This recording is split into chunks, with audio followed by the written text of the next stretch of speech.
इस सब्जेक्ट को सक्सेस के लिए भाईजान सबसे पहले कॉन्सेप्ट बिल्डिंग चाहिए। कॉन्सेप्ट बिल्डिंग करोगे पेपर इजी है, कॉन्सेप्ट बिल्डिंग नहीं करोगे पेपर मुश्किल है। First thing, never go for pure रटा।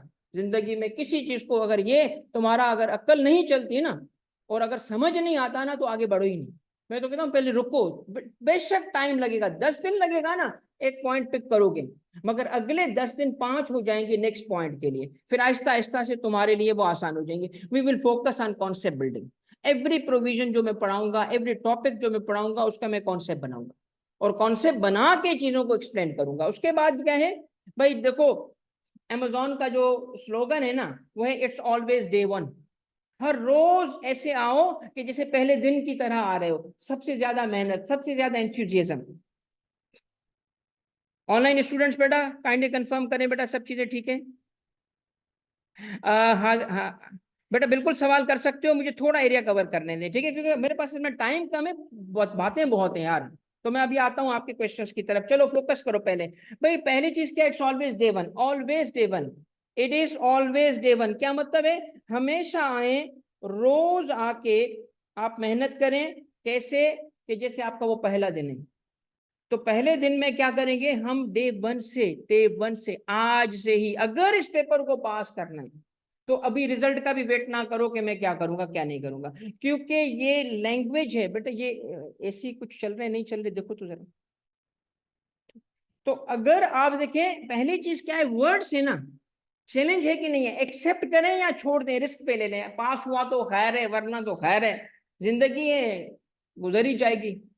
पास भी हुए तो ऐसे चलना है ना कि नहीं पास करना है। अगर नहीं पास करना है ना तो डे वन से स्टार्ट लर्निंग दिस सब्जेक्ट। और व्हेन आई से लर्निंग तो फिर तुम्हारे लिए क्या है, रिमेंबरिंग। तुम अगर मुझसे पूछो कि सर रिम्पा याद करने में तकलीफ क्यों होती है, क्यों राज याद नहीं होता, भाई क्योंकि तुम्हें समझ नहीं आता। जब समझ लोगे खुद ब खुद याद हो जाएगा, देख लेना तुम। हाँ मगर एक एफर्ट करनी पड़ेगी, जाके घर में रोज जाके रिवाइज करो, कि जो हमेशा मैं कहता हूँ क्लास पढ़ो, समझाना मेरा काम, बोर नहीं करूंगा। जिस दिन बोर होना आके कहना सर रिफंड दे दें, ठीक है, मैं 2 रुपए ऊपर डाल के दे दूंगा, बोर नहीं करूंगा इस सब्जेक्ट में आपको। आपको इंटरेस्ट क्रिएट करना मेरा काम है। घर जाके जब तुम जाओगे ना तो घर जाके इसको एक दफा रिवाइज करोगे। मटेरियल में इसलिए जल्दी रिवील नहीं कर रहा था कि लोग कॉपी जल्दी आजकल मार रहे हैं यार। जीपीटी ना ऐसा कमाल का काम कर रहा है आजकल। जीपीटी क्या कर रहा है, जीपीटी फ्लो चार्ट भी बना के दे रहा है, मगर वो फ्लो चार्ट किसी काम के नहीं है। फ्लो चार्ट वो है जो तुम्हारे जहन के हिसाब से हो, तुम्हारे अकल के हिसाब से हो, जो तुम्हें समझ तो आए। तो कोई ऐसा ना हो कि मटेरियल तो मैंने थोड़ा सा ना होल्ड रखा है, तुम्हें आज नजर आ जाएंगी चीजें थोड़ी सी, मगर बहुत कुछ देने वाला हूं आगे आपको। अच्छा जी नेक्स्ट क्या है, ड्राफ्टिंग। ये याद रखना, मेरा पूरा टारगेट क्या है, ना सिर्फ इन 3 महीनों में जिसमें मैंने कोर्स कंप्लीट करना है, बल्कि आगे के 1.5 से 2 महीने में मैंने प्रैक्टिस ही करानी है। ठीक है, आपका कोर्स 3 महीने में कंप्लीट हो जाएगा इंशाल्लाह। 3 महीने में कंप्लीट हो जाएगा, आज लिख लो। ठीक है, आपका कोर्स कंप्लीट हो जाएगा और पूरा कवर होगा। एक पॉइंट भी बगैर समझे अगर कवर होना तो मुझे आगे पकड़ना, सर आपने ये क्या किया आपने, फेल दिया, नहीं फेला।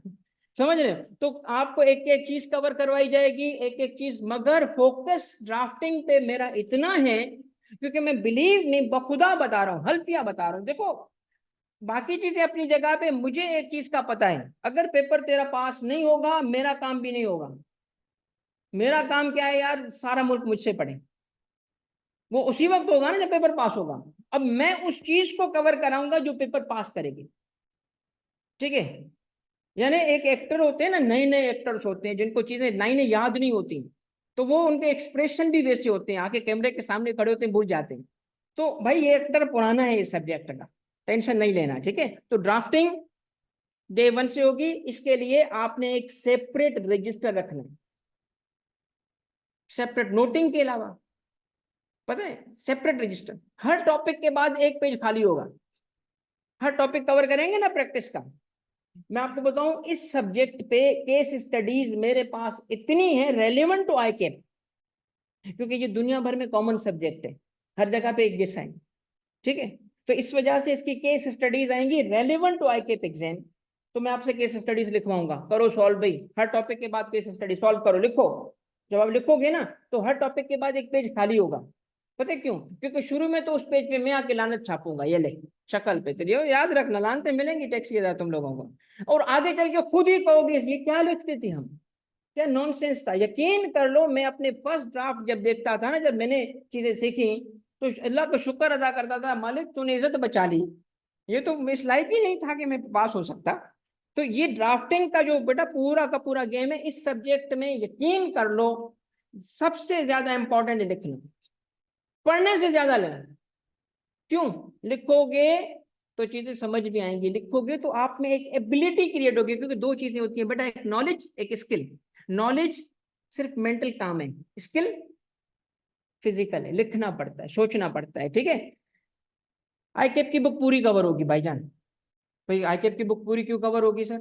यार एमसीक्यू कहां से बनाता है वो? मगर कहां से? अपनी बुक से बनाएगा या कहीं बैरक से बनाएगा? बुक से बनाता है। फिर कैसे कवर करेंगे? उठा के देखो, 2 पेज पढ़ के दिखाओ आईकेप की बुक को। तो मैंने अब उसको थोड़ा सा ना, अब रंगबाजी की है उसके साथ, देखना वो रंगबाजी किया है तो वो बुक कवर होगी, 100% कवर होगी, एक आइडिया नहीं जाएगा और बोर भी नहीं करेगी। नेक्स्ट क्या है बेटा? पास्ट पेपर हमने कवर करने, इसमें without any question, without any doubt past paper इसका राइटिंग में करना है। मैंने आपको कहा था टेक्स्ट में देख लो, कॉन्सेप्ट बना, बेटा यहाँ कोई देखना वेखना नहीं है, यहाँ लिखना पड़ेगा, यहाँ लिखना पड़ेगा, पेज काला करना पड़ेगा, मुंह नहीं पेज, पेज पेज काला करना पड़ेगा, ठीक है। तो पेज काला मतलब यहाँ ब्लू, तुम पे कौन सी इंक यूज करते हो। तो बेटा अब हमारे लिए जो इंपॉर्टेंट है वो ये चीजें हैं। अगर तुम मेरी समरी सुनना चाहते हो तो कॉन्सेप्चुअल अंडरस्टैंडिंग के साथ पढ़ना, चीजों को डे 1 से याद करने की कोशिश करना और प्रैक्टिस करना, that's it. Understanding, conceptual clarity, क्योंकि कॉन्सेप्ट नहीं होगा भूल जाओगे, बार बार बार बार भूल जाओगे। कॉन्सेप्चुअल क्लैरिटी तो वो डेवलप करना मेरा काम है। दूसरा याद करना, समझा के मैं यहां से भेजूंगा, रात को थोड़ा रिवाइज कर लेना, ठीक है। तीसरा प्रैक्टिस, वो डंडा लेके पीछे पढ़ूंगा, देख लेना तुम लोग, क्योंकि ये है सब्जेक्ट में, अगर मैं आया हूं ना इस सब्जेक्ट में बेटा, मैं आया ही प्रैक्टिस के लिए। मुझे पता है ये पास नहीं हो सकता इतना, यार इस पे एक एक प्रोविजन पे मैं कई कई दिन बात कर सकता हूँ, इतना ये मेरा फेवरेट सब्जेक्ट है, मेरा इतना इस पे काम है, मगर मैं इस पे कई कई दिन प्रैक्टिस कराऊंगा, बात नहीं करूंगा।